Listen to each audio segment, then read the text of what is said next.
You should get a message. There we go. Recording in progress already. That was quick today. So, my name is Roy Canterbury. I'm going to be your host today on Arch Talk 101. And we have Stephanie on the line with us, and we're going to have a lot of fun talking archery. And before we get started, I want to let everybody know you can watch the podcast on my timeline as well as on Arch Talk 101 Facebook group. That's a good place to go because a lot of archers help you out. If you have questions, good place to get them answered.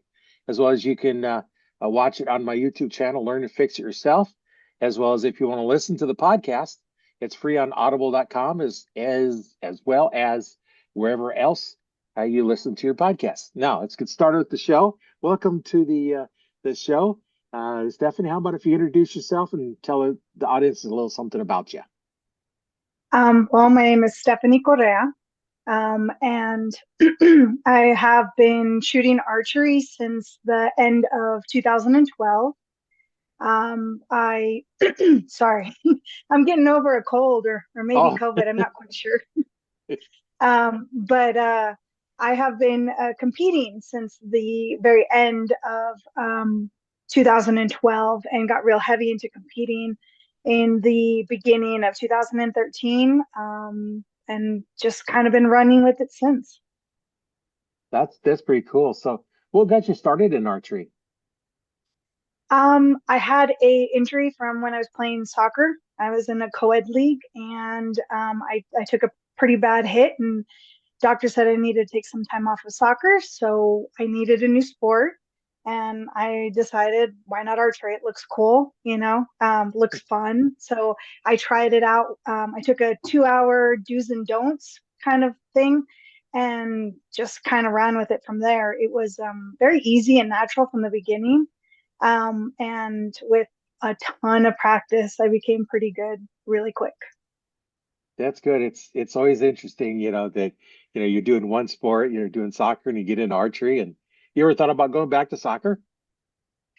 I have, but I I guess I love archery so much. I also train Brazilian Jiu-Jitsu, and I've been doing that since like 2015. So I'm quite preoccupied with those two sports that I don't really have time to take on soccer again. Yeah, well, between archery and Brazilian Jiu-Jitsu, you get your hands full with a couple really good sports. So Yeah, yeah. things that you can use outside of just the playing field. Oh, absolutely. Me and my friends always joke about, that they're gonna run to me when the zombie apocalypse hits. Yeah, yeah.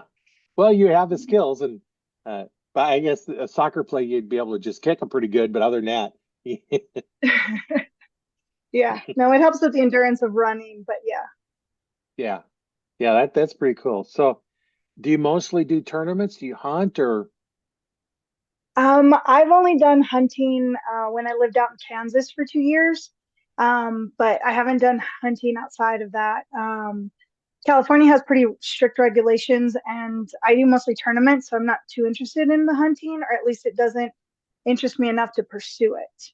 A lot of my archery friends do hunting. I just would rather shoot animals that are not real than the real ones, I guess.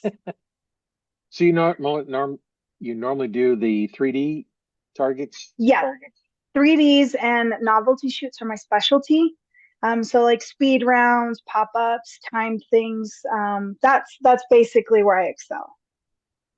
That that sounds like the more fun. I did a lot of the 3D. I didn't really do as much target. Most most of my target was just practice to get my skills down. And that's what I use shooting at spots for is develop my skills and because I normally just hunt, so the 3Ds are how I practice for hunting. Yeah, 3Ds are great. Paper for me is definitely my kryptonite. I can hit an animal 30 yards, 50 yards, at tournaments. I'm not hunting. But you put a paper target in front of me at 20 yards, and all of a sudden I can't hit a target to save my life. I don't know if it's the circles, the rings, the colors, or what, but I just feel the most comfortable with 3Ds. And that's what's nice about archery. There's something for everybody. You Oh, you absolutely. you prefer that and others like the known yardage 3D shoots, and some like shooting the spots, and there's all kinds of different ones. And me, I prefer the unknown yardage ones. I want to be able to judge yardage because I don't know where that deer's going to come out. Well, that's true. That's very true, especially for hunters. I do specialize in unmarked yardages. I do really well in those. Marked yardages, for some reason, they throw me off. I think because I am an instinct shooter, I'm not a gap shooter or a string walker or anything. It makes it so that like once I hear what the yardage is, my brain's trying to do calculations it doesn't normally mess with, and then I'm all over the place. So yeah, it's definitely something that it doesn't matter what you like, whether traditional or compound. Archery has something for everybody. Right. So you're shooting a recurve then? Yes, I shoot a Bob Lee. It's a solid. It's three piece, but it's mostly wood, and it's what's required so I can shoot at the world level in the 3D archery. You have to have a wood bow, so I had to switch over from my 50-pound Hoyt Buffalo to a 43-pound Bob Lee wood bow. Well, if that's your goal, then you got to shoot what you got to shoot there, right? Oh, absolutely, yeah. It was a tough transition in the beginning, used to the heavier poundage and just the grip on my Hoyt Buffalo. But honestly, it took me about 2 months of shooting the Bob Lee, and I undeniably fell in love with it. When I tried to shoot my Buffalo again, I was like, oh, it doesn't feel right in my hands anymore. The Bob Lee just shoots so smooth that it's hard to go back to something a little more clunky. Yeah. Well, that's why I say, new archers. Well, what sport you want to do? Do you want to shoot targets? You want to, or is it mostly for hunting, or mostly just fling in the backyard? And then what fits your hand? What do you like in your hand? And that's the Right. important part is if you don't like what feels in your hand, go to the next one.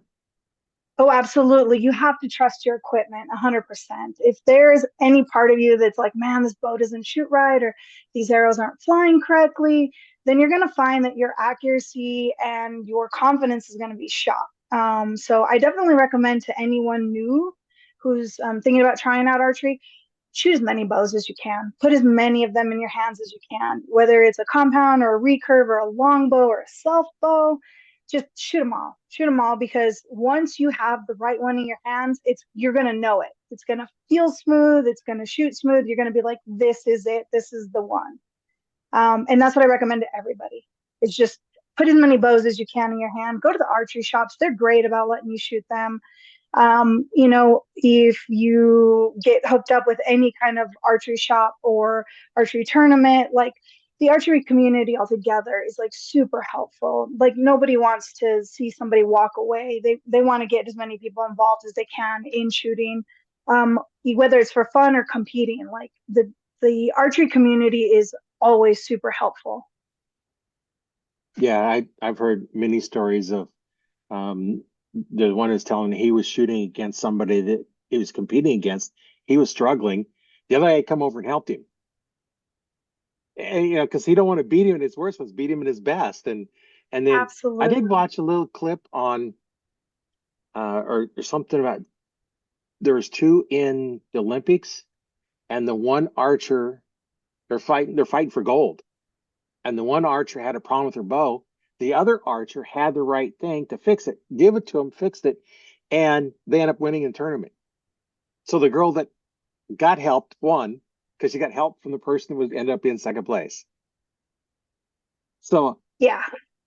yeah, And that archers are definitely a different breed as far as like we do want to compete against the best. It doesn't feel good to compete against somebody and have their equipment fail or they just kind of had a rough day and you know it and you don't do anything to step in and help them out. It just that you don't see that too often as far as like, oh, just let them struggle. No, you see people step up and be like, what do you need? How can I help?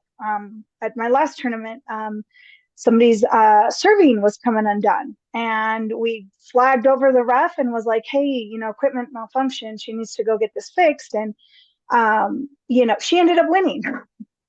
She ended up taking first place. She knocked me out of second place and took first place. And it's just like, you know what? Good for her. She just shot better that day. And nobody wants to win because somebody's equipment failed or anything like that. So yeah, I think 9 times out of 10, you're going to find archers that are going to help out and step in. Because if they're better, then you're going to strive to be better. And it just helps like Right. elevate you, you know? Yeah, I've had other sports I've been in, and with there is somebody that's a much better technician at what your sport is, you're looking at them and you're better because they're better. Because just okay, Mm-hmm. what are they doing that I'm not doing? Why are they not struggling on this target where I'm struggling at this target? And we're standing side by side or standing in the same spot. What is it they're doing? So look at them, learn from them. That's the Oh, thing that, absolutely. Yeah, no, I couldn't agree more. It's that whole steel sharpens steel. You know, you want to be with the best because you want to shoot the best. And when you are with the higher level people, it elevates you and then it elevates them. And it's just this ongoing snowball effect kind of thing. And it works in your favor. And I think right, it archers does. have figured that out. Yeah. Yeah, a lot of sports are that way. I used to speed skate, and I was talking to one of the guys that comes all the time, and him and the guy he was fighting for the national title. They get the record, and one would Mhm. get it, the other one would break it, then the other one would break it, and in the same event, they both broke their old record. So they're just pushing, pushing, pushing, and it's just something. It's like what is going on, and there's so many different methods and just shooting the bow, just shooting a recurve. There's each person has their own way of doing it, Oh, and absolutely. You yeah, find all kinds. You find people who shoot straight up and down. You find people who can't into their bows, people who prefer wood arrows over the carbon. And, even the aluminums, I still see people competing with. So there's literally something for everybody in archery. now when you're judging yardage, what is the process you go to judge that yardage? That's always the challenge for all us hunters or 3D shooters that are shooting unmarked yardage is how do I estimate that distance? Um, I tried to learn how to judge yardage. I'm terrible at it. Yeah. So that's why I'm an instinct shooter. I think because of how many years I've been shooting, and just walking up to different distances, and kind of shooting different angles and not just always shooting the 20-yard line or not always shooting the 30, learning what the in between feels like and looks like. For me, it's the size of the animal. And I guess kind of taking the size of the animal and how it looks to me as to get an idea of where I need to place the arrow on the animal. But I don't really do a whole lot of judging yardage. And I know that I like to reach the highest levels. Um, you have to do that. I have not been able to do that. I've reached, world level shooting with the U.S. team 2 years, 2 times in a row because it's every 2 years.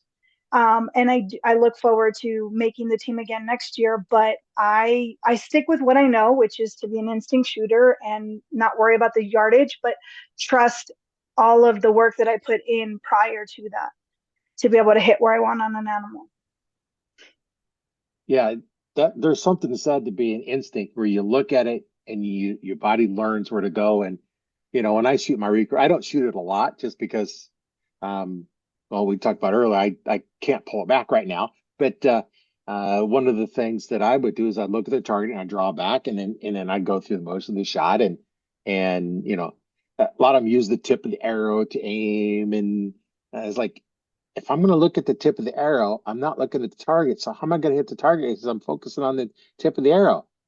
And Uh, so I yeah, don't look at the tip of the arrow. a lot of people don't. I recommend when people have that, like they struggle with that. My suggestion to them is kind of put arrow on target, and then once your arrow's on target, eyes on target. That way, you kind of have an idea, but you always want to be looking where you want to hit because your body kind of just auto corrects. It's like driving a car a little bit. Yeah. you're not micro, like you're not adjusting it every little while, but you're just doing micro adjustments as you're holding the wheel. And I kind of feel like archery, when you shoot, that happens. So I always tell people arrow on target if that's what you're using, and then eyes on target because your arrow's not going to start moving all over the place. Most people can hold a bow pretty steady. Yeah, that's a good point. I don't start off at the tip of the arrow, but some like look at the tip of the arrow, and that's a good point for those that are still struggling. Look at the point, then focus on where you want the arrow to go, because that's what I do to start with. I focus where I want the arrows. I concentrate only on the impact point, and I draw it up. Now, do I hit it all the time? No, because I'm shooting a recurve. I'm not that good at it because I don't practice enough to get that good. And uh, Oh, everybody misses. Everybody misses. Even at the highest levels, like if you look at any of the tournaments, like the World 3D tournaments, the team events and stuff like that, in the individuals, you'll see that even at that level, people are dropping arrows. No one is perfect. We're human. So when it happens, it's like, yeah, I'm human. I dropped it. Oh well, you move on. now, when you drop one, what do you do to get over that dropped arrow that you just shot? So we me and a group that I shoot with, a lot of them are in California. We when we want to get focused, we kind of joke around a little bit, and it's just like, all right, time to constipate. My buddy Jerry, whenever we weren't focusing, he's like, constipate, constipate. So it became this joke, but it was also a reminder of like, okay, you go back to your fundamentals. Are my feet good? Are my hips good? All right, body solid, and then looking to the arrow, like looking to the target with your arrow or whatever your method is. And then really concentrating on what it is your form is and what it is your process, like going through each checklist of the process. Because normally when we drop an arrow, it's because somewhere along our process, we just kind of, dropped the ball or got comfortable with just racing through something or skipping past something. So it kind of is like the way to, all right, we're starting all over. That arrow's gone, but let's focus on this next one. And you just start doing the checklist of everything to make sure that you're going through your process correctly. Because that arrow in the ground, there's nothing you can do about it. You can get mad and miss more arrows, or you can focus on what you're doing and try not to let it happen again. Yeah, or try and psych somebody else like, don't miss. Yeah, what's most Well, likely they're gonna just miss. yeah, no, you see, the brain doesn't know how to focus on, how to not focus on the negative.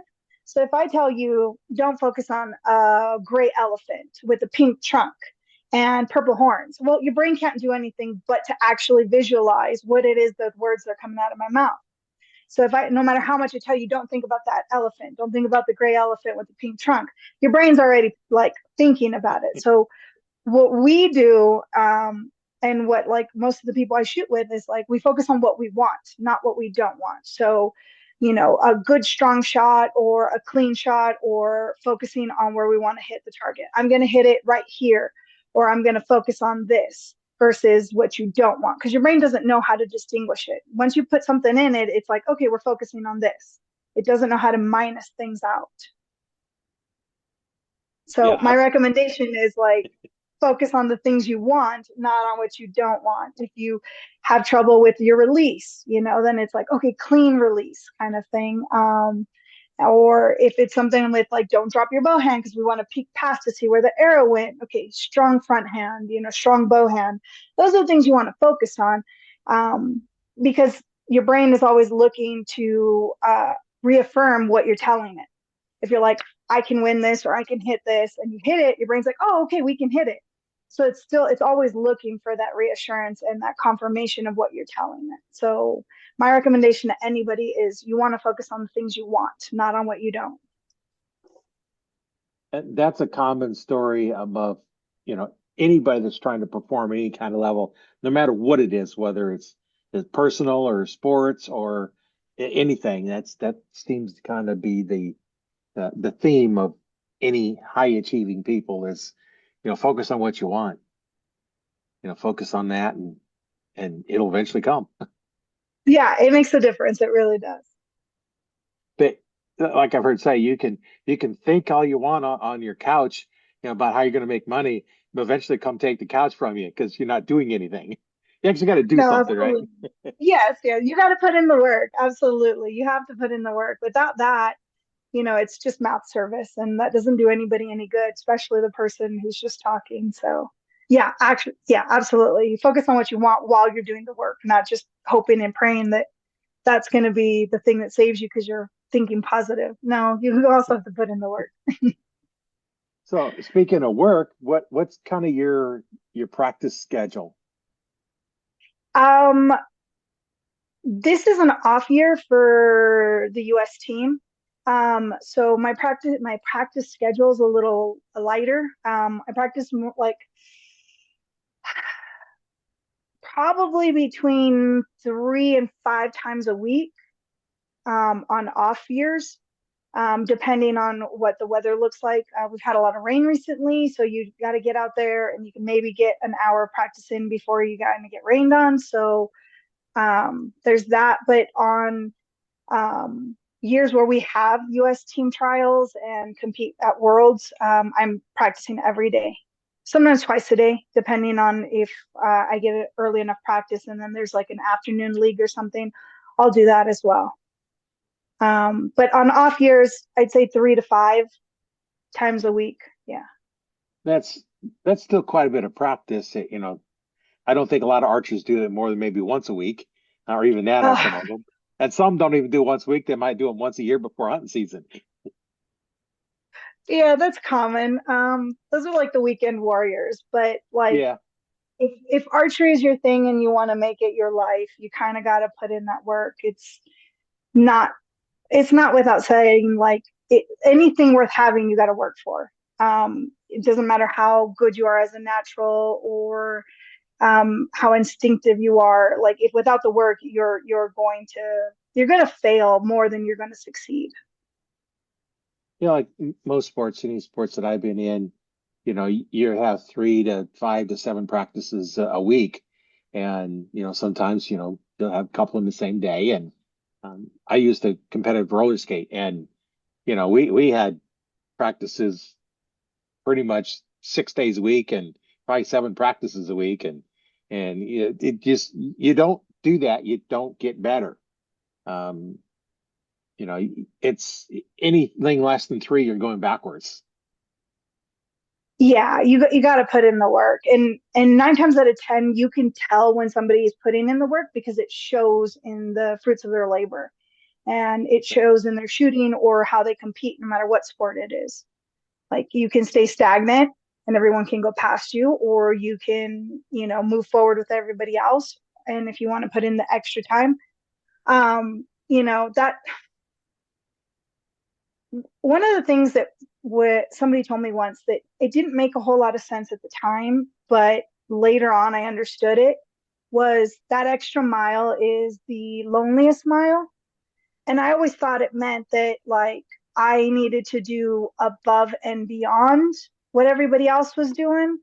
And that was that extra mile. And that's why it was going to be the loneliest mile because outside of regular practice, you go and do more and do stuff on your own. But it's so much more than that because somebody who dedicates their life to something and that they want to achieve like the highest levels of it, other people looking in don't understand that. I've had people tell me in the past that I was burning the candle at both ends and down the middle, that I needed to not self destruct. And I couldn't understand it. I was like, but Olympians train way more than what I'm doing. So how is that possible? But people who are not driven the way like high level athletes are never going to understand it. And that's that part of that loneliest mile is like to everyone looking in, you look crazy. You're, always on the range or you're always practicing or you're always doing something. Like your life revolves around this thing. Well, but that's what it takes to become great. It's what it takes to become a high level athlete. So like that extra work you put in, it's going to show and people are going to notice it and be like, wow, look at you, you're really good. But they're not always going to understand the work that goes into all of that. Like you have to put in the work. Yeah, yeah, very, very true. Now, somebody just starting out, getting their first bow is not going to be able to do, 3 to 5 times a week because they're just not going to have the strength or anything else. What would you recommend to somebody that's just picked up their first, let's say it's a recurve, and they just like to just shoot in the backyard, but yet they want to be good enough that, they're hitting their target, more times than not. What would you kind of recommend for them for like a practice routine or a schedule?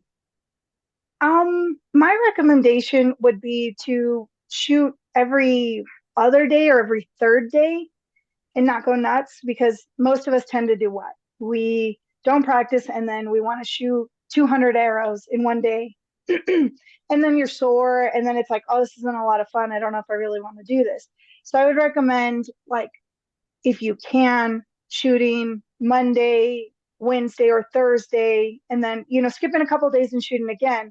So you allow your body the chance to catch up with the fact that you're working muscles you haven't worked before or are not used to working, because archery muscles are very different than any other sport. Yes. But I would recommend, don't burn yourself out the first time. Don't shoot till you have blisters or your arm's so sore you can't lift it the next day. That's so counterproductive. If you got to shoot 50 arrows every other day, your progression would be so much better than shooting 200 arrows once a week. So go at an easy pace in the beginning because you're still developing the muscles for it.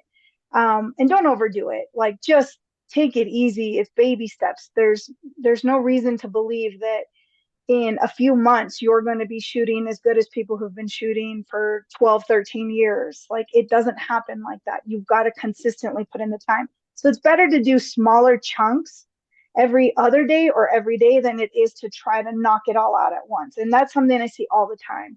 People are like, they show up to tournaments and they're like, man, I haven't shot in a while. And I just shot 200 arrows yesterday and now my shoulder hurts. And I was like, well, that was a little bit counterproductive now, wasn't it? Yeah. Yeah, it definitely would be counterproductive to shoot that many, right before, just because you haven't done it, want to get good. And yeah, better off to Right. shoot slower numbers, what you can comfortably pull back. And I always tell, And there's no reason for anybody to start off with a 50, 60, 70 pound traditional bow. On a compound, it's easier because you do have the wall and you're only pulling part of the poundage, but start off with a 30-pound bow, a 35. Like, realistically, you don't need anything heavier than that for competing. Like, there's countless tales of people blowing up their shoulders from pulling heavy poundage. So there's no reason to do it. no. And I always tell new archers, if you can't pull it back slowly, like a deer's watching you, it's too much weight. So as you're drawing that bow, if you're struggling and moving around, yeah, it's too much weight. Back it down, shoot something comfortable, and you can build it up. I know my first compound bow that I got was 52 pounds, and as I wanted to, it go up to 70, so it's kind of like a little bit below the minimum. I think so. I'm shooting it, and my first year I shot at 52 pounds, 2117 arrow, full length arrow with 145 grain broadhead on it. This is a very slow, heavy arrow at 52 pounds. And I'm shooting, I'm trying to, I shoot for a little bit and I crank it up a little bit, shoot, a few more months or whatever it is, and then I crank it up more and I get to 58, 59. It's like I just couldn't go any more than that. I was just struggling. It took a long time. I finally got to 60, and then everything started working. Then I was able to gradually go, pretty quickly go up to 70. And like, but it took me a long time to get up to 60 from 52. Oh, absolutely. You have to give your muscles a chance to catch up. Otherwise, you're looking at injuries and whatnot. The tendons and the muscles grow at different rates. So you have to be careful with your body, especially if you want to be able to shoot late into your, 60s and 70s, if that's something you're planning on doing. Like, you got to go easy. It doesn't happen overnight. Yeah, well, I'm going to be able to shoot in my 70s because I'm 70 now. So I want to get back to be able to shooting my bow. And, I've got some elastic bands that I'm using to build the muscles back up. And, that's working out okay for that. But, yeah, it's, one of those things that, don't overdo. And I see a lot of them, trying to shoot too much weight. They're pushing their shoulders up. So now their shoulders are lifted up. So the muscles and bones aren't holding it. Your tendons and your shoulders are holding together. And oh, yeah, you're gonna have shoulder problems. Yeah. Oh, I wonder why. Yeah. because your body is just not, you know, storing the energy correctly.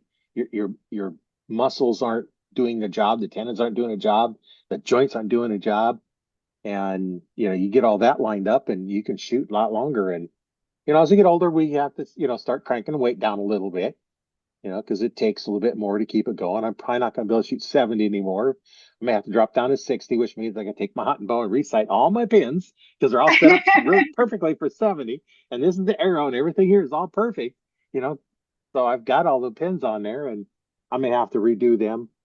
But I don't take long shots anymore. So, 20 and 30 is all I would need, because then I can use the 20 and 30 for reference, make sure they're within my range. But I just look at them, and I judge the yardage to them, and if there's open fields, that's a little more difficult. I started off by I had a 30-foot rope with me, and I'd put one end on loop one end on the peg on the tree, and I'd go out 30 feet, put a marker, flip it off the peg, pull it out, another 30 feet, mark it, and then I go another 30 feet. Now I got 30 yards marked. Nice. That's brilliant. That's brilliant. I've never heard anybody doing that, but that makes so much sense. Yeah. Now that was before rangefinders. They didn't have rangefinders, or at least that non-military had. Uh-huh. So that I didn't have any way of range finding it other than doing that. And if I'm on the ground, what I discovered, my 20, 30, 40, and 50-yard pin, if I get all of them on the deer, I know it's a close shot. And then if I can't get them all, then it's a further and further. And, if I can only get two pins on it, it's way beyond me even trying to shoot.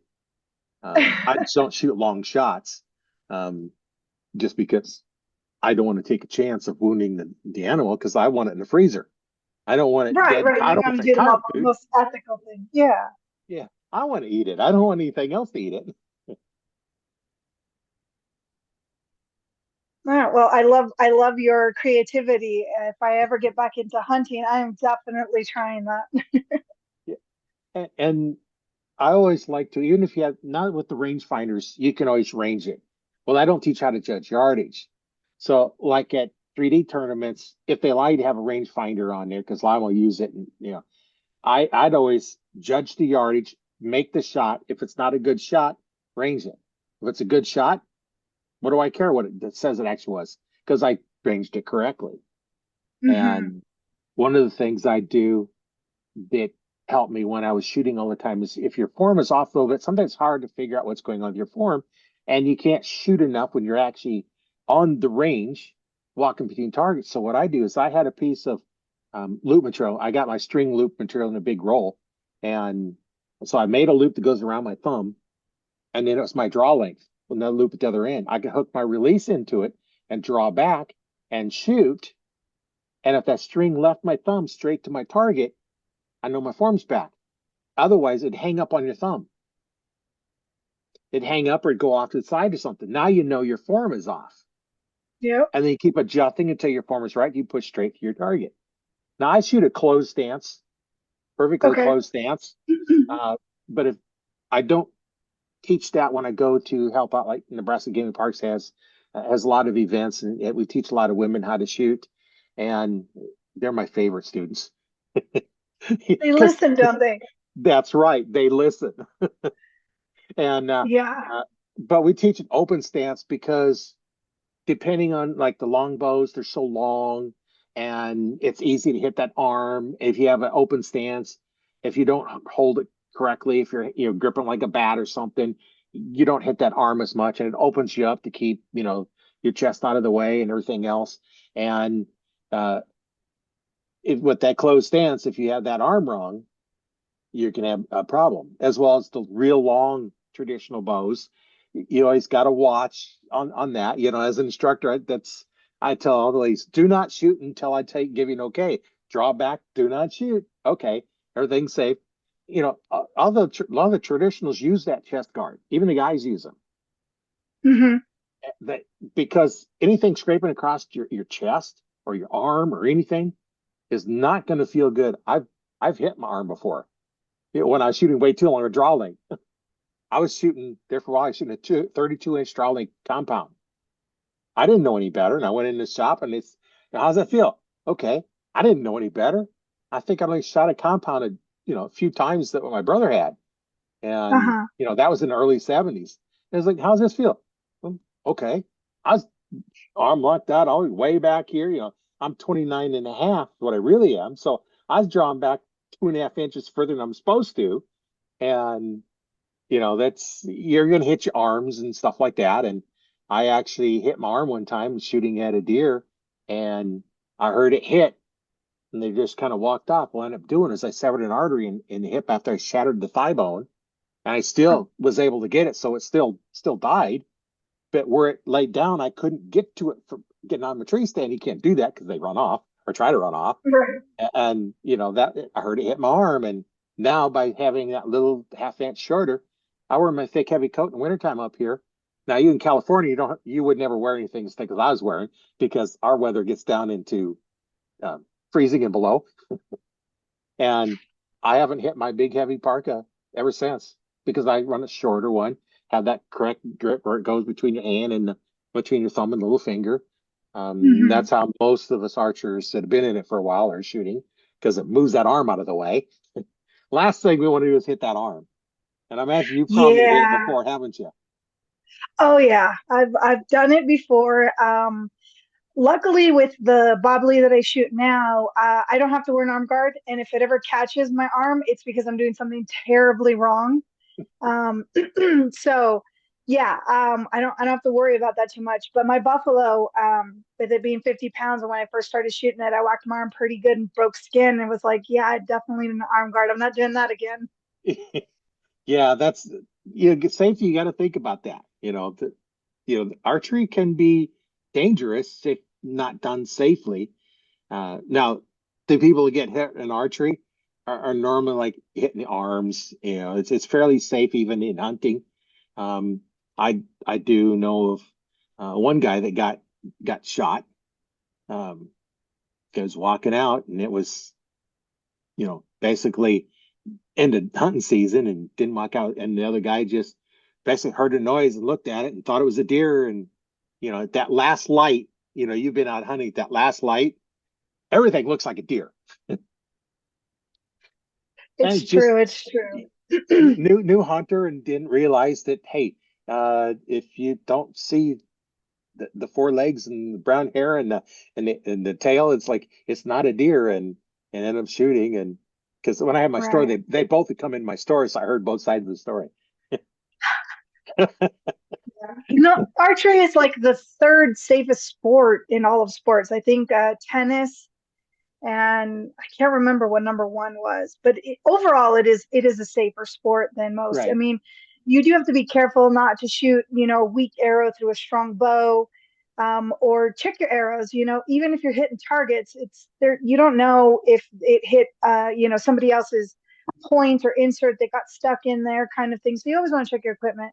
I have seen arrows go through people's hands because they didn't check their arrows and it broke off. Now, both of those instances were with compounds, but it's always good to still check your equipment no matter what, right, because you are in charge of your own safety. right. And I had one guy when I was working at one of the stores come in and had a nice little three-sided mark scar on his hand up between his index finger and thumb, right in between there. Wasn't Didn't notice it, but the arrow had fell off, and it was just short enough. The broadhead was sitting on the back of his hand. Didn't Oh, notice it, and pulled the trigger. mm, It went through his hand. Well, and that's also why when I set it up, I set them up so the arrow is in front of the hand. So if it does fall off, the shaft is on your hand and the point is not behind. Because now if it's stuck on, how do you get it off? Because you're already full draw. You're trying to shake it off because the point is yeah, probably stuck into your hand. What do you do? right. So that's why I always made sure that arrow is in front of your hand for hunting arrows. There's I never liked the overdraws, which we had back to starting because our bows are so slow. To getting speed, you put overdraws on them, so make that brace height shorter. And yeah, that was definitely something that I'd already been doing. And the guy come in and showed me, and that's the first guy I seen that had shot one through his hand because he didn't even notice it. and he did after he pulled the trigger on it. I'm But sure he felt it then. Yeah. yeah, well, and the number one causing for archers to cause to get injured is tree stands, and the top way of doing it is homemade tree stands. Mm, That's the most dangerous one. And I actually interviewed Nebraska Game and Parks.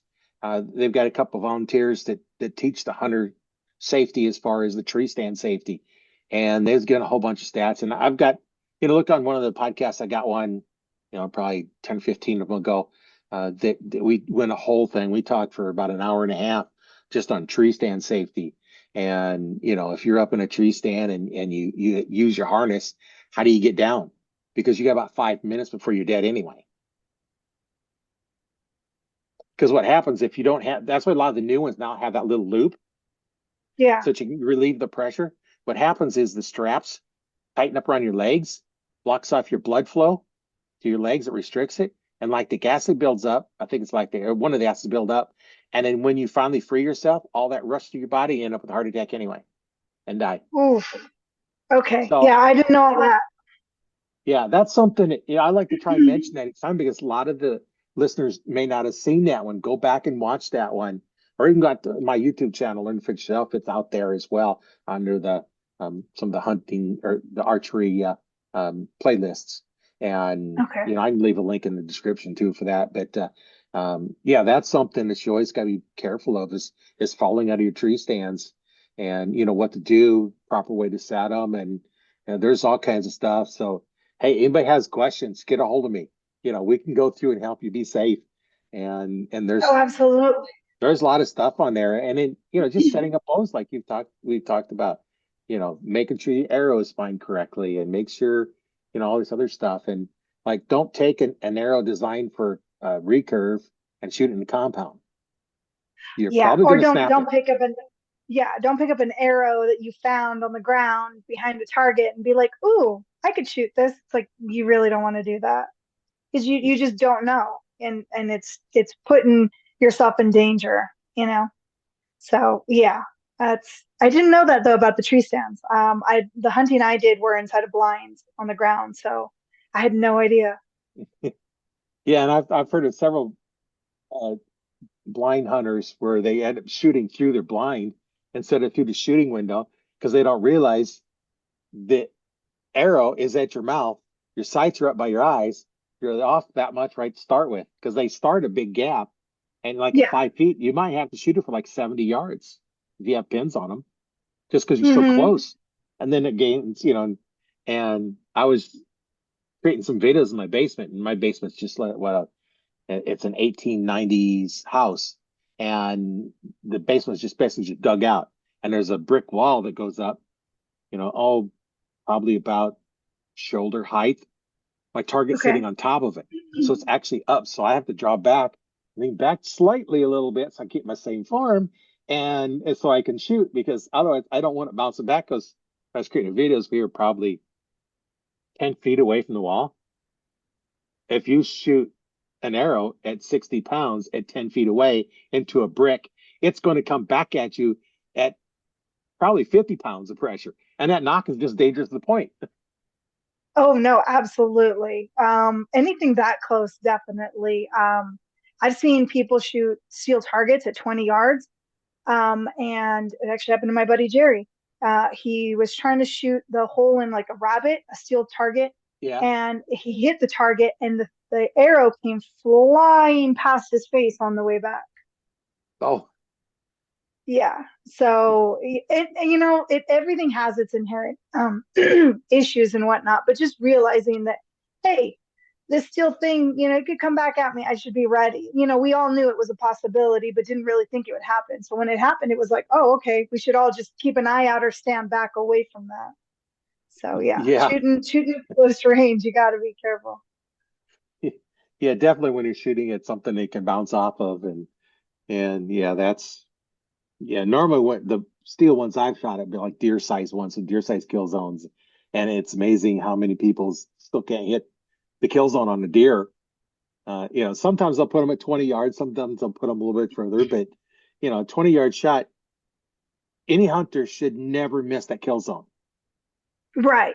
Right. If you've been practicing and you know what you're doing, you should be able to hit a kill zone at 20 yards. Like it's a pretty big area. Yeah. Well, especially if you know the distance. Now, if you're judging the distance, that's a little different. Uh, I when I was down at PSC down in their dealer school, because I was a PSC dealer for several years, and they were telling a story of a group that come in and they were teaching them shooting stuff, and there was like three guys and a lady in there, and so they had their steel target out there, and this is okay. Um, who's go up first, and you shoot at distance you think you can make. First three guys go up and plunk the metal.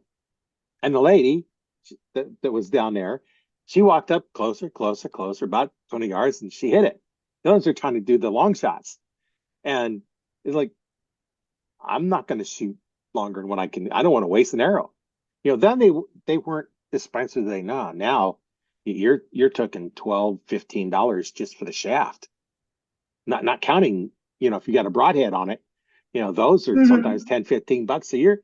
You've got to 20 to $30 in that arrow, because I don't shoot the cheap arrows. I shoot the comp pros is what I hunt with. That's all I shoot. I don't shoot the cheaper ones, just because um, we did a, a test one time where a friend of mine was shooting like a 3,000th arrow, and he's the same draw length than I am. So I gave him one of my comp pros. He was shooting like a Beeman, I think it was, and of course I'm shooting PSC shafts, and so I had it all set up, same draw length, so didn't have to worry about the length arrow. I'm shooting more weight than he was, so I knew plenty of spine, and he was grouping, oh, maybe inch and a half groups, maybe 2 inch Okay. groups. Yeah, he was shooting them touching when I was shooting my arrows. That's the difference between 1 and 3,000 straightness. But a beginner's Yeah. not going to know the difference. True. It's true. Plus, the beginner is going to have so much more to deal with other than the equipment because they're still trying to learn a form or where they want to anchor or how they want to try to, instinct shoot or gap shoot or string walk or, they've got so much more going on. Yeah. Well, and this is with a compound, so that's a little bit tighter group. But yeah, that's what I always like to tell my new archers that when you're getting your bow set up, whether it be recurve, longbow, compound, crossbow's kind of a little bit different way to work on those because there's really not much to do on them. Uh, you know, like putting a stabilizer on. I've told this many times on here because I think it's so important. It's like, okay, try this table. Get the cheapest stabilizer out. Okay, try it. Okay, maybe shoot with your eyes so you can feel it. Like, put the better one on, shoot it, feel any difference, and then shoot the more expensive one, and just keep going back and forth. Can you tell a difference? No, buy the cheap one. Yep. Why waste your money? Take that extra money and give it to me or a coach to teach how to shoot, and then you're going to realize, oh, there is a difference between the two of them. Hmm. Absolutely. Yeah, like I couldn't agree more. Yeah, that's always something that's always got to think about when you're new. And what kind of things like that have you come across, either that you figured out or your coaches taught you, that helped you with uh, developing your skills a little bit more? Um, I've had a few people try to help me with what I call my ballerina, which is instead of pulling straight through a shot, I end up doing this number. And I got to be honest, my buddy Nick Hart, who is like the reason I am where I am right now, for a while tried to get to help me, but if I'm 100% honest, my ego wasn't ready to let go of like I'm shooting really well the way I'm shooting. I don't need to change anything. Until more recently, I'd say the like last year and a half, where I was like, okay, this is a problem. I need to fix it. And with the help of several people, I went to Nick. He tried to help me for a little bit. I was kind of resistant with him because he's my training partner. So I think it was one of those, he's too close for it to like sink in. And then I reached out to Tom Klum, to get some help from him, and he helped me understand some stuff with that. And then Matt Yaka, who also helped me with that portion of it. And then at Worlds, I finally had somebody explain it to me in a manner that made sense, like it resonated with me. So it wasn't until the end of last year that it actually got better. I had somebody explain, like we all talk about like rotating the back muscle so that you get that, pull through kind of thing. He explained it more of like putting a pencil or something in the arm and pinching it, and that'll help me get through because I tried everything else, but it didn't. I know what I need to do, but knowing how to do it was something totally different. And it was one of my teammates' dads that kind of explained that to me, and all of a sudden it just clicked and it made sense. But for me, my biggest struggle has always been my release. I think because I got used to being a snap shooter, and then just like speed rounds and the novelty stuff, I was really good at that. So it was like, well, why do I need to change anything? But then when I competed at the world level, I realized, all right, I'm at a level, but if I ever want to get into like the top 10 in the world, this is something that I need to change. So for me, it was definitely the release. I struggled with the release for a really long time. I kept wanting to like power through it instead of letting it happen on its own. And it took a handful of people for me to finally get to a point where it made enough sense to me and I had enough different instructors or methods shown to me that I was able to kind of pull pieces from each one to make it fit me. Because I've always been an advocate of listen to everybody, but only do what works for you because we're not the same. We're not built the same. We have different body structures, different strengths. So for me, it took several people to fix the release portion of it, and not pluck or ballerina. So yeah, it took an army of people to help me with that one thing. You're fighting off an army of people. So everybody wants to help. It just sometimes not everyone can explain it in a manner that resonates with you or makes sense. So you just keep going until you find something or you're able to piece enough things together to make it work for you. So my advice with any kind of struggle you're having in archery or in any sport is reach out to a bunch of people, um, and listen to everybody, but only do what works for you. And then the other thing that I've always like adhered to is don't ever take advice from somebody who is not in a place you want to be, whether it's like financial or what your beliefs are, or um, archery. If they are not at a high level and it is not someone who has achieved things, but more of just someone who coaches people but never really did anything with it. I struggle to listen to that because it's like I want to know it from the people who've achieved the things I want to achieve. It Right. doesn't mean that they can't teach you anything, but that's where that listen to everybody but only do what works for you comes in. Yeah, and I found it works best. I have a method that I teach. I teach exactly like how I do it, and then I explain why I'm teaching that, and then we modify it to fit the person. You Right. know, so this is what I do. This is how I do it. This is why I do it, and then we're going to look at it. Okay, is that going to work for you? Because each person is different. You know, Oh, absolutely. I always have my wrist kind of bent down, so I'm pushing with the heel part of my hand. Well, if your hand won't go there because of an injury, you can't do exactly what I said. And so now Mm-hmm. we have to modify it a little bit. I had one guy had MS. He could not bend his arm. He had to keep it locked out, or it just shook so bad he'd never hit. So we locked the arm out. Well, I had to change other things because that meant he's going to smack his arm every time he shot. And so then we had to make adjustments. And that's kind of the fun part of being a coach is okay, here's where we're going to start. Let's fix it for you. And there's other methods, like you were plucking, there's other methods you can work through, other things you can think about in concept. And one of the things I heard, I listen to Jake Comiskey sometimes because I'm not real good at shooting traditional equipment. And he said something about string walking, and I was watching the Netflix flow string walker, Skinwalker Ranch, the Skinwalker Ranch. And I was like, what is this? I don't know what this is. I had no clue what it meant. So I'm watching him and he's explaining how it works. And it's like, oh, okay, that's pretty cool. Then I eventually did interview somebody that does it. So he was explaining it a little better. But, what he explained is everything's kind of a circle.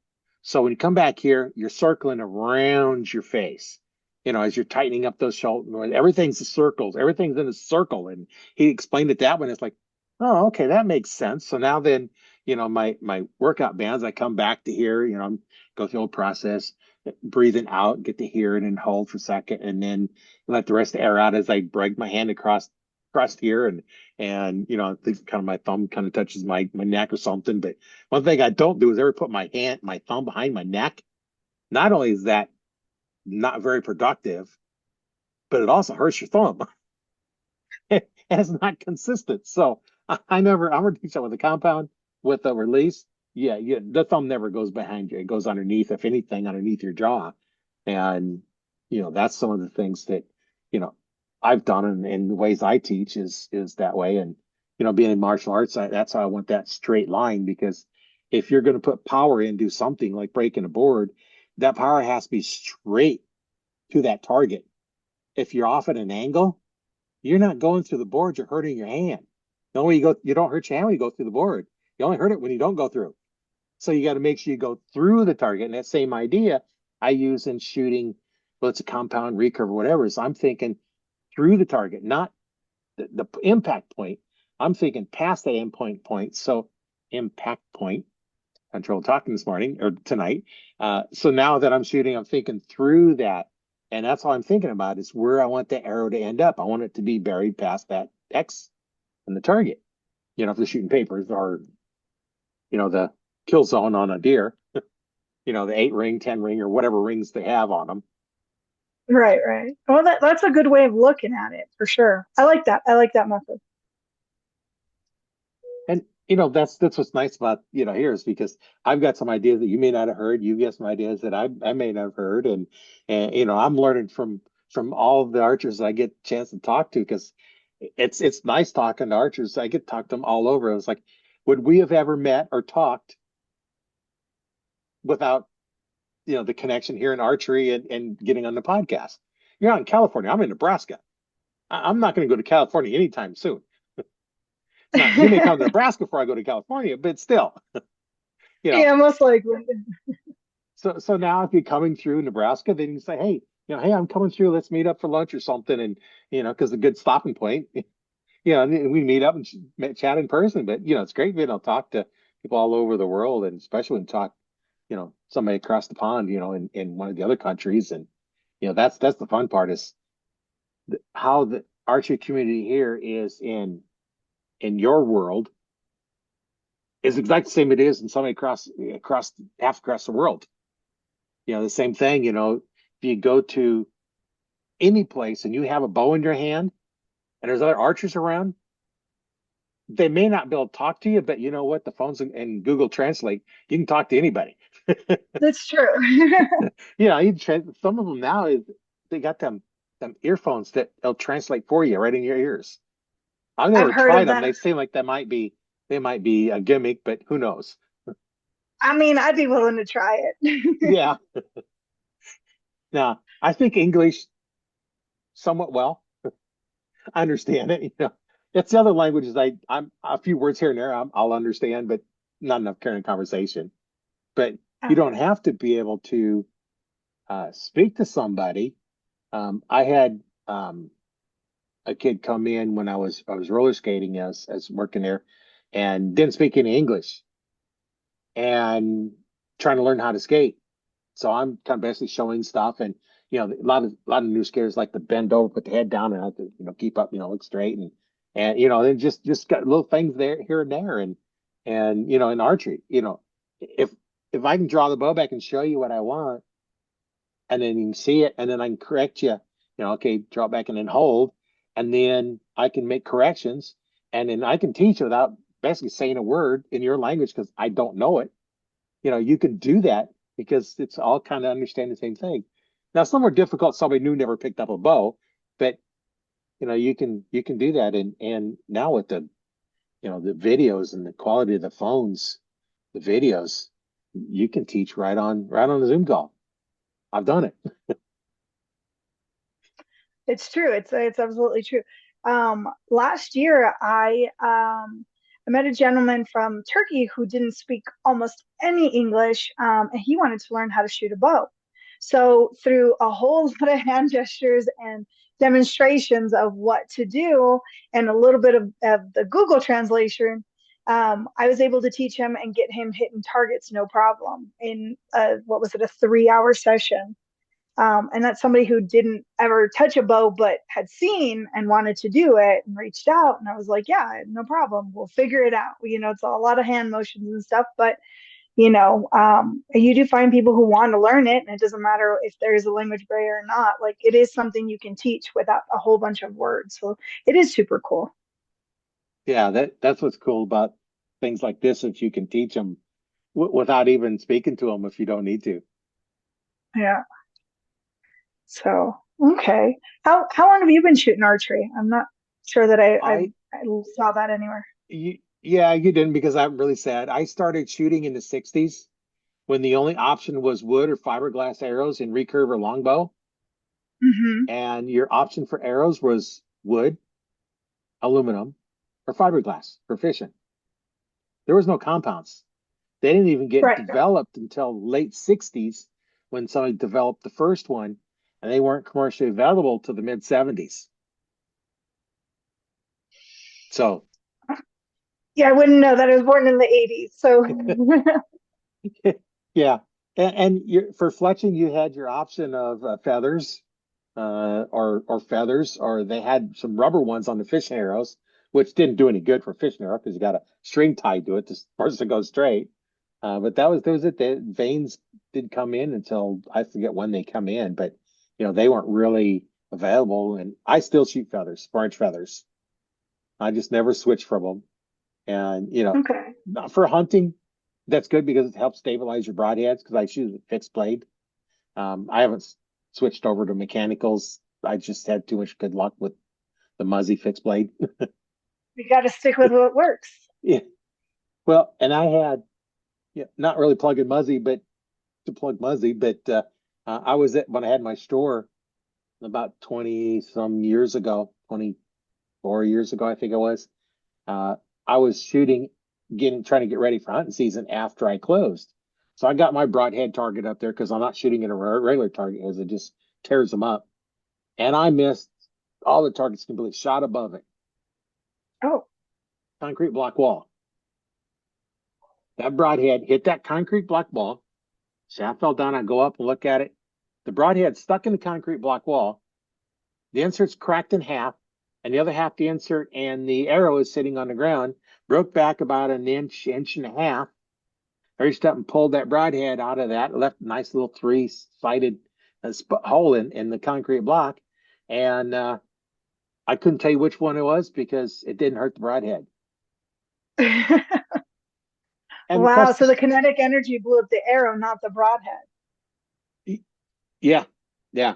And I cut the arrow back about 2, 3 inches and give it to my son. He was, 5 at the time, so um, he was shooting real light pound bow. Like I don't remember if he was still on the 5 pound bow, if we had him something a little bit bigger at the time, but not shooting anything heavy, so he could shoot the rest of it. And yeah, it didn't even hurt the broadhead. That's an awesome. Okay. All right. Yeah, I shoot muzzies too when I hunt, but I haven't Oh, hunted in a couple of years, so yeah. Well, you're doing into jiu-jitsu, and then you've got your archery and getting ready for Olympics. So you're spending a lot of time doing other things than hunting. And I think you said it's not always the most advantageous to hunt in California. So right, right. Yeah. No, it's doable. It's just I'd rather not have to deal with all the red tape. Where Kansas, you got your hunter's license, safety course, and then they give you a map of where you can hunt, and there you go. But it's a little more complicated in California, and you got to travel further. So it wasn't something that interests me. Not yet. Maybe later down the road. yeah, move someplace closer to the hunting areas, or Yeah, move out of maybe in the California. future. Someplace has, move out of California where there's a place where you have good hunting land. Right. Um, so What got you into archery? Uh, just when I was a kid, that's just something I was interested in, and so I picked up a bow. It was a little 25-pound fiberglass recurve, and I just started flinging arrows. I made my own target. I took a cardboard box and stuffed cardboard in it, and I didn't shoot at the ends. I shot at the sides of it, not realizing that shooting at ends is a little easier. So I made a little target. And I'm shooting at them, just some wood arrows, and I was just shooting for fun. And then when I think back in the 70s, my brother bought one of the bare whitetail two bows. And at college, I think it was in college, high school. I don't remember. It was one of the places now, one of the schools, they had archery.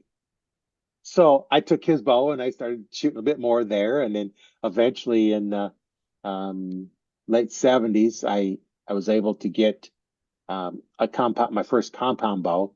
And that's when I told you about that was 32-inch straw length. I went in there and it's like, how's it feel? Oh, okay, I don't know. It's like, I didn't know any better. And then Right. that one ended up breaking. The riser broke in half, Oh, like 2, 3 weeks before hunting season. I'm down there, making sure everything's all going together and I'm shooting and it's my sights are off. So I adjust my sights. I'm shooting again, shoot 2, 3 shots, and they're both off. I'm moving again, both off. This went off for a little while, and then I said, I'm going to go up close and see where it's at. I shot. I'm holding the bottom half of my bow in my hand. The top half comes back and smacks me in the chest. Riser in oh, half. And the company, High Country, bought that company out. So I contacted them. They sent me a new bow and a 32-inch straw length because that's what that one was. I didn't know anything then. And so I get that. And then it comes in and the stickers, it's just all messed. They're gonna send me new limbs. In the meantime, I went to one of the archery shops and bought my first PSE, and I kept okay. that for many, many years. Um, and I forget the name of that, which brand that was, or which model it was. It's been so long ago now. And I set that up, and so I'm setting that up, and then for hunting season, and then in '95, I went to NFA had a shooter school and instructor school, and I went down for that. It was like $300. This, of course, '95. That's a little A chunk of lot of money, money.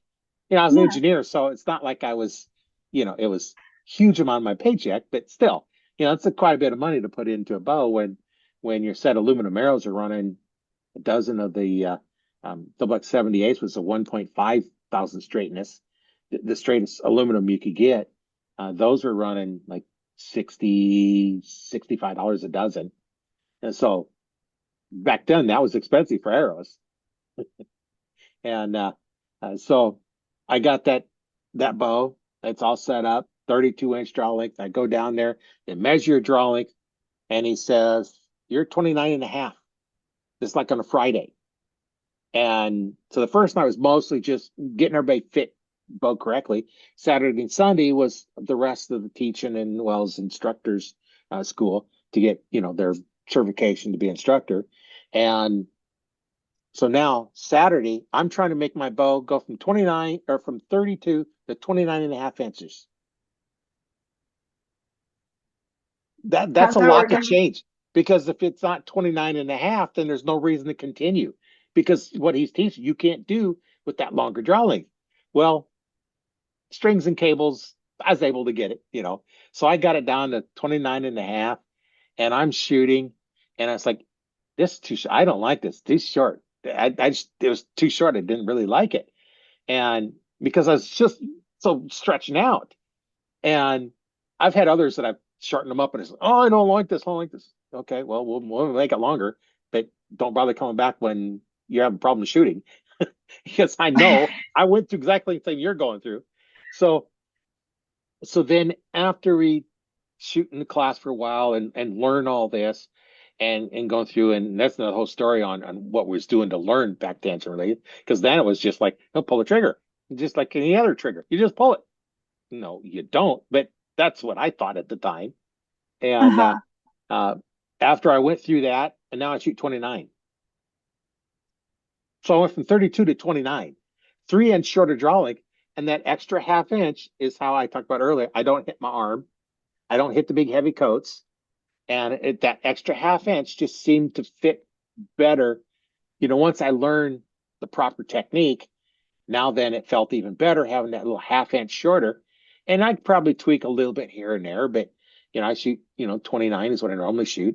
My arrows are always cut to 29 and a half because I want that arrow in front of my hand for the reasons we talked Hmm. about earlier.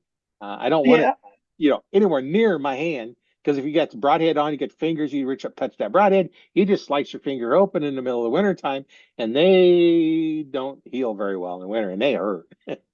And now then you got to try and bandage it. And now the deer comes by, you miss the trophy buck that you was looking for forever, and because you something crazy like cut your finger on your own broadhead. It happens, but some people just they got to live and learn it, I guess. But yeah, Yeah, I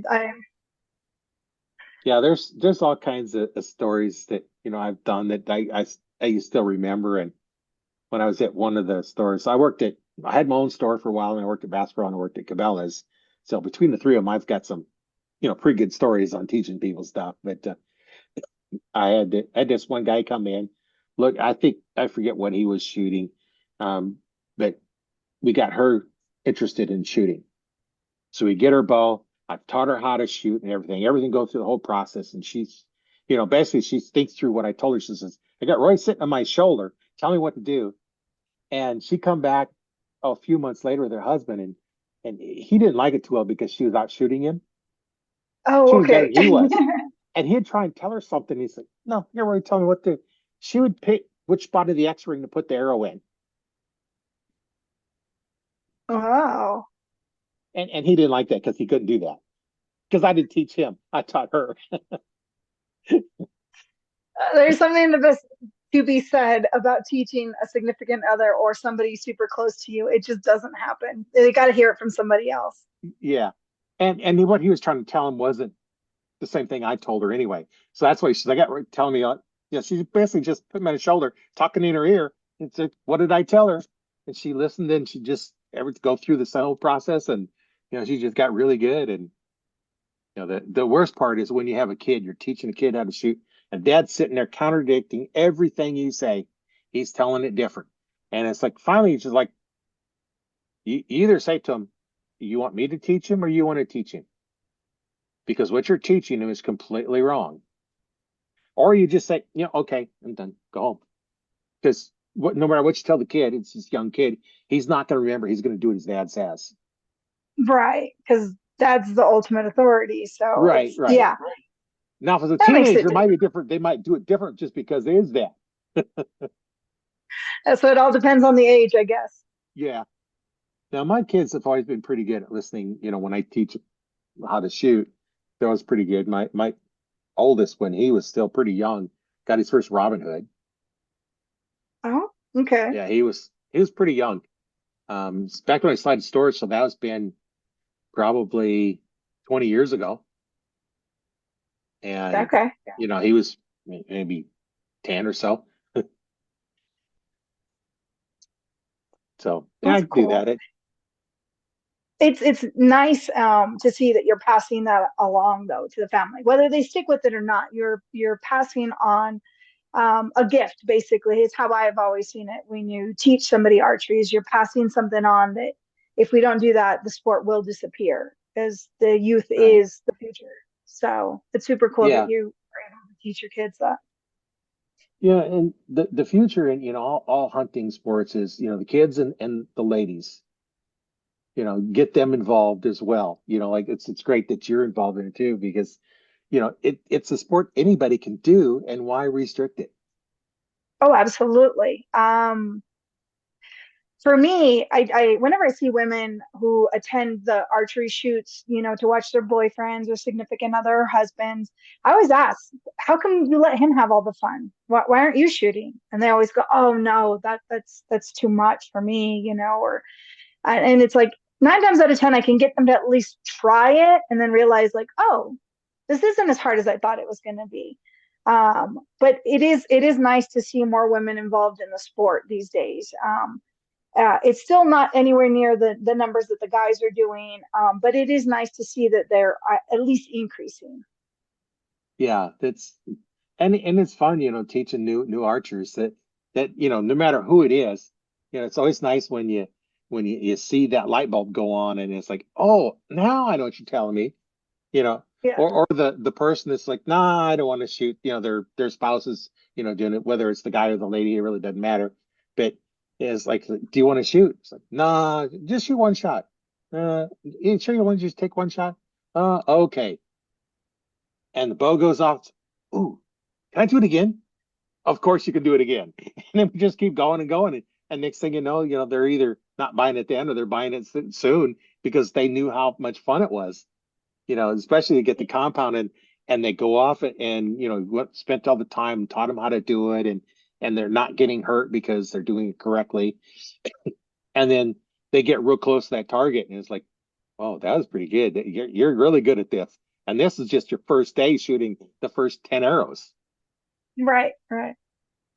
It is always a joy to see someone light up, especially when they really truly believe that they can't, that, oh, I could never do that, or I could never hit that target. That's too hard. And then you show them it's like it's actually not as hard as you think it is. And then they light up and then they go, oh, okay, I do want to be involved in this. This is a lot of fun. So it's a really big treat when you run across somebody like that. Yeah, and why would they want to just sit there and watch somebody else shoot? That I've got things that I go do that my wife goes along with me and watches because she can't do it. But in this case, in archery, there's no reason why they couldn't do it. Maybe not compete at the level they're at, or maybe they just have fun in the backyard with them. Just start off. It's like you don't have to compete. I get a lot of them say, "Oh, I don't want to hunt." Did I ask if you wanted to hunt? I asked you if you want to shoot a bow. Doesn't mean you have to Right. hunt. It doesn't mean you Correct. have to Correct. shoot at home animals. It doesn't mean you can shoot at a box that has just nothing on it. You don't have to shoot at a target. Of course, everybody's going to want a target eventually, but um, I think it's I think in general people are just scared of something new or scared of failing. And once they get past that, it's like they open up to the possibilities of, oh, okay, yeah, I could do this. yeah, and even if you got physical problems, no matter what it is, we can overcome. It's true. It's true. I mean, the Paralympics is a great example of that. Like you get people with all kinds of different uh, situations that they're working, with or against, and they're still out there out shooting most of us. And it's like, wow, it just depends on what you want to do with it. If you want to just do it for fun, or if you want to compete and you want to compete at the highest levels, archery can be, the thing you do once a year or the thing that you do every day. It just depends on what you want to do with it. And that's the beauty of it. It doesn't have to be one way or another.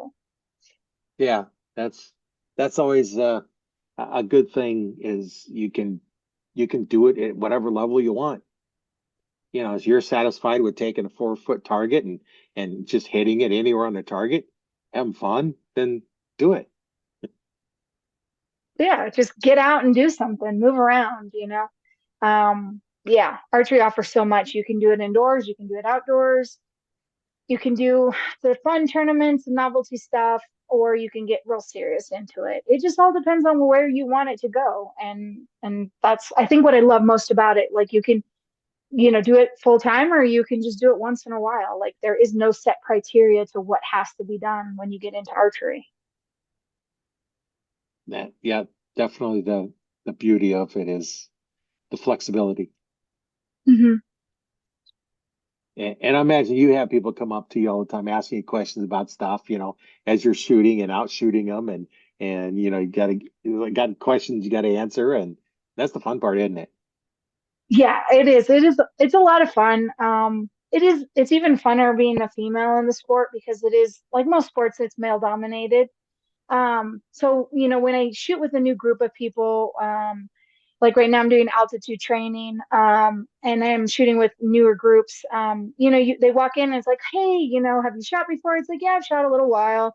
Well, if you need any help, let us know. They're always very accommodating with like, if you have any questions, we can help you or we'll do our best to help you kind of deal. And I'm always like, well, I'll try not to embarrass myself, but I think I'll be all right. And then within a couple of shots, I realize like, "Oh, you've done this before." And I'm like, "Yeah, I do." That's kind of fun to do, isn't it? Oh, it's a ton of fun, especially with new groups. You kind of go in as this like you just show up with your bow and everything. And um, I wear a back quiver, not a hip one.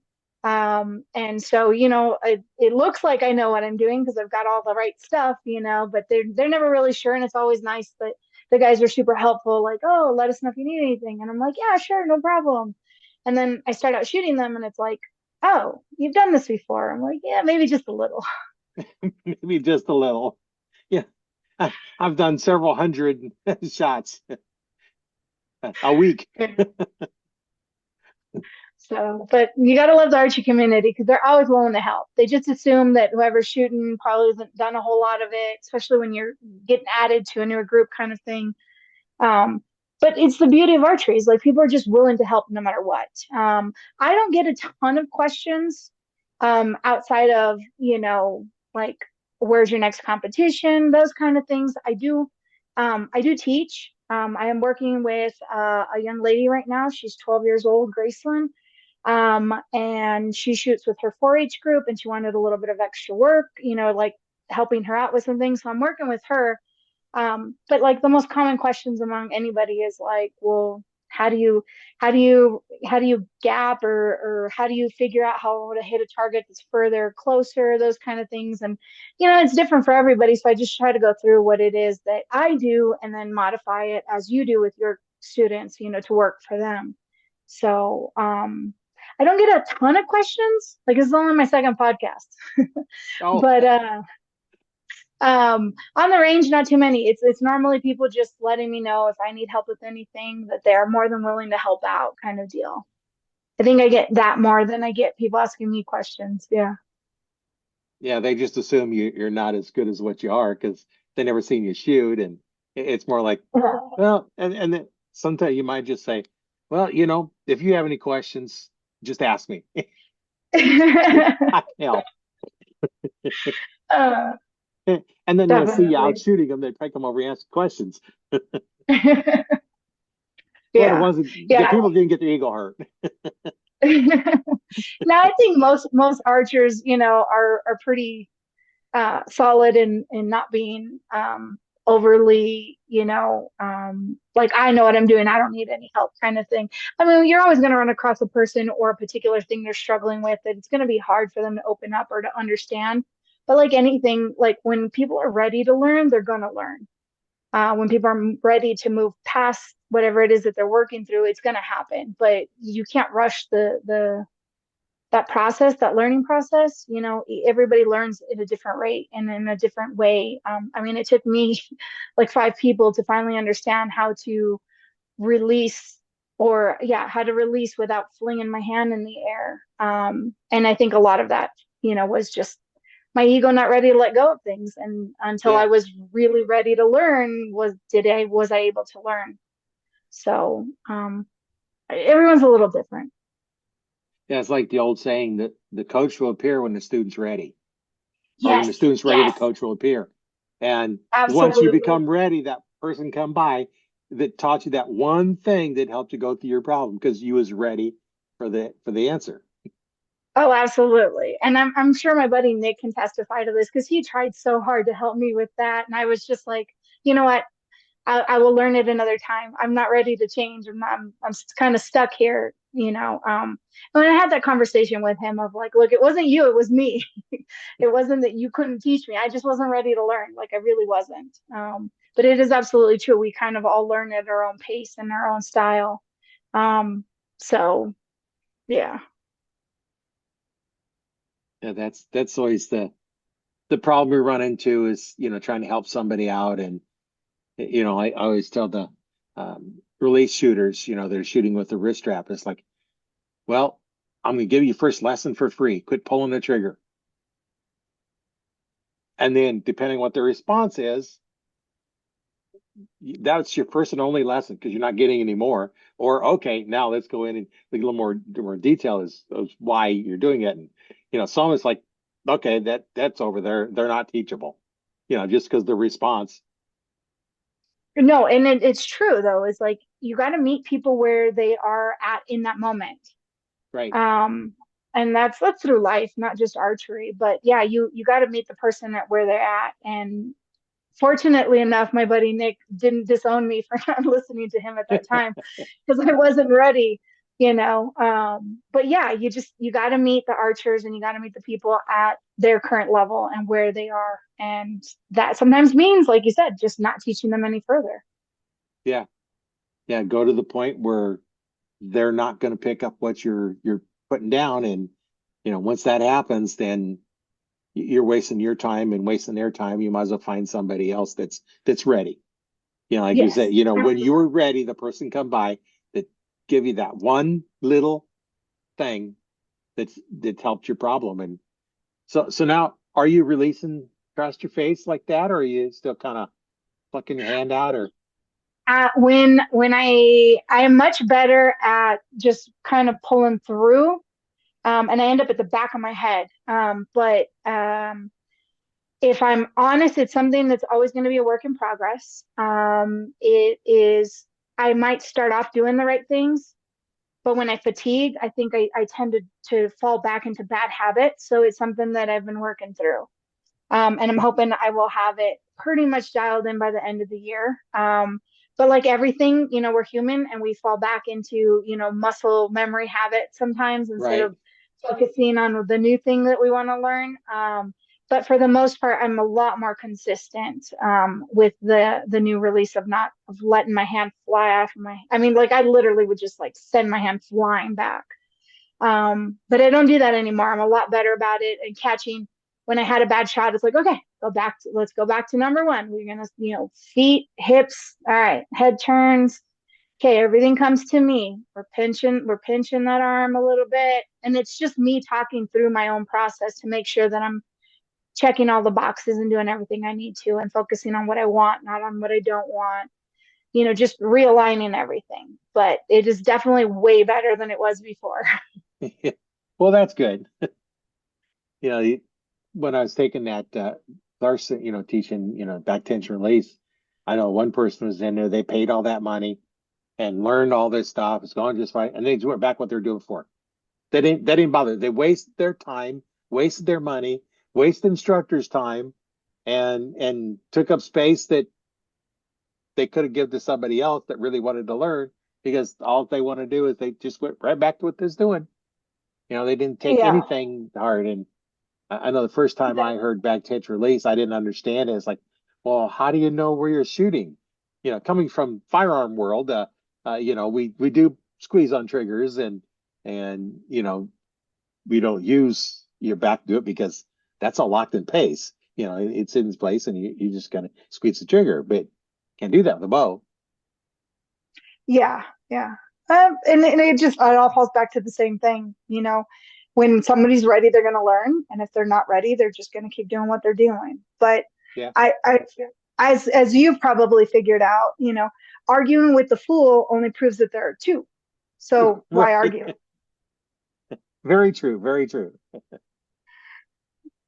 Yeah, it never pays off when you get an argument like that. So yeah, it's a lot of good information out there that you talked about that, I'm learning from you, as well as like we talked to, and as well as I'm hoping I pass it on something that you can use, and maybe you won't use it, but maybe somebody you see is like, oh, here, try this. I heard this works.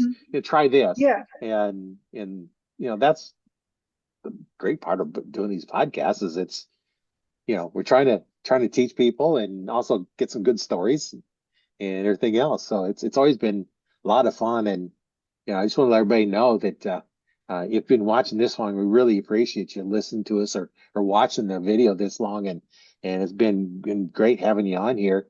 And we have the podcast that goes out to my YouTube channel, Learn to Fix It Yourself, as well as learn the Archery Talk 101 Facebook group.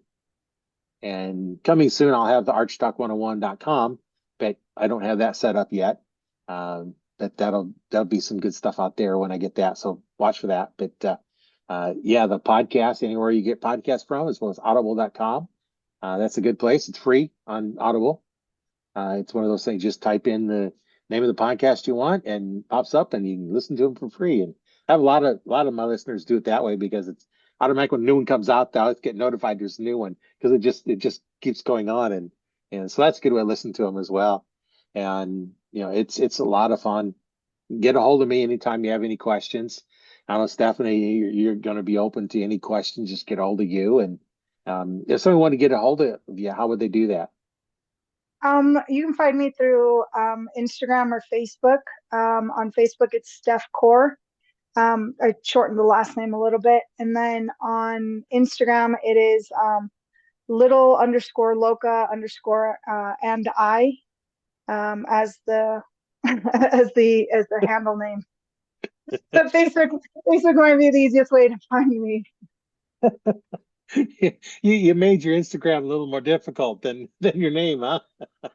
Yeah, I started off social media with Instagram before Facebook, so Oh, yeah, and I'll try and find those and leave links to them so I can get a hold of you, and of course links to listen, to the podcast to get a hold of me and everything else. And it's been a lot yeah, of fun talking with you today. It's been quite enjoyable, and I know that's it's going to be a lot of fun for our listeners to catch up on what's going on. And it's been really great having you on the show. And in parting, what would you like to say to our listeners? Anything you want to promote or talk about, or what you'd like to tell your new archers or experienced archers or whatever? The floor is yours. well, for the new archers, hang in there. It does get better. It's tough in the beginning. You take more misses than you do hits, and eventually that turns around. And for the other archers, just keep passing on the information that you have to the new people. We're definitely going to be creating a generation of amazing archers because they're getting, a jump start on things from what we've learned, and they don't have to experience. We can kind of bypass that for them. And anybody who has questions, reach out. I do try to answer everybody's questions. I do get Facebook messages a lot and Instagram messages with people asking me different stuff about archery. I have no problem hopping on there and chatting or doing a video call or anything if you have questions about stuff. And for me, I'm just grateful to have the exposure on the podcast. I do want to thank a couple of people that without them I wouldn't be where I am right now with archery. And that's Nick Hart with On Point Archery, Bob Lebos, and Three Rivers Archery. Um, all three have supported me in a way that has allowed me to reach the highest levels that I've reached so far. And they continue to support me moving forward. So I'm super grateful for them and their sponsorships and all the help that they have provided. Yeah, that's good. When you have somebody that helps out like that, it definitely give them a shout out, and I'll leave links to those people in the description as well. So if they want to reach out to them, they can. And I know Three Rivers Archery is a good place to get some of your supplies, and they've been around Yeah. for a while. I don't know how long they've been around for a long time because they were around when I had my store, 25 years ago. Yeah, I get all my arrows and everything from them. So they're pretty quick, great customer service. And if you ever have any questions, they don't hesitate to take the call and answer anything you got. That's good. That's So always good to know. yeah. Because I like when I hear good stories of companies that the archers are working with, and pass it on and let people know that, hey, this is a place to get some of your stuff. And basically, if you order them off Amazon, you get what you get.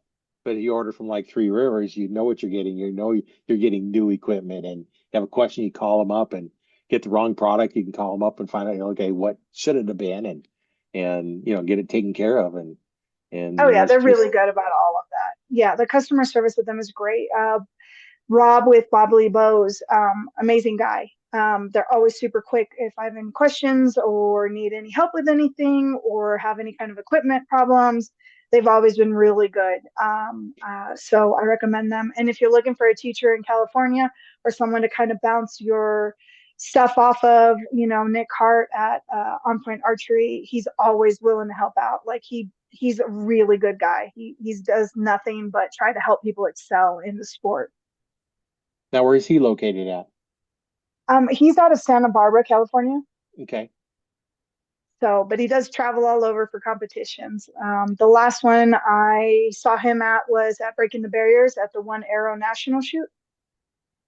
So he travels all over, but he's a great teacher, has all the patience in the world to explain things. So I recommend him if you're in that area and trying to get started or want to do any kind of like group events or, parties with like your work parties or work excursion stuff. Like he does all of that. I've helped him with events with that, and it's a lot of fun. It's cool to see people try it for the first time, and he's really good about the energy he brings to those kind of events and stuff. Yeah, that's I hadn't really thought about, have an event, where everybody goes to a bow shop and starts picking up a bow and shooting and that would be interesting. Yeah, absolutely. And he's great because you can do a bow shop kind of set area, or he can bring it to you depending on what you're looking for. So if it's something you're interested in, I would definitely reach out to him if you're in that area. But if you have questions, I know that he'd be happy to answer anything. I'd be happy to answer anything. We'll put the links with this so you guys can reach out. Okay. Hey, it's been great talking to you. My name is Roy Canterbury. I've been your host on Arch Talk 101, and Stephanie's been our special guest. It's been enjoyable talking with you. And like I said, we'll leave in the description links to all these things we talked about. Makes it easier for you to find them because I know me listening and trying to write them down, and yeah, that's kind of tough. But it's been great talking to you, and we'll definitely keep in touch. And yeah, like thank everybody for listening and watching the podcast, and we'll join you on the next one. Thank you.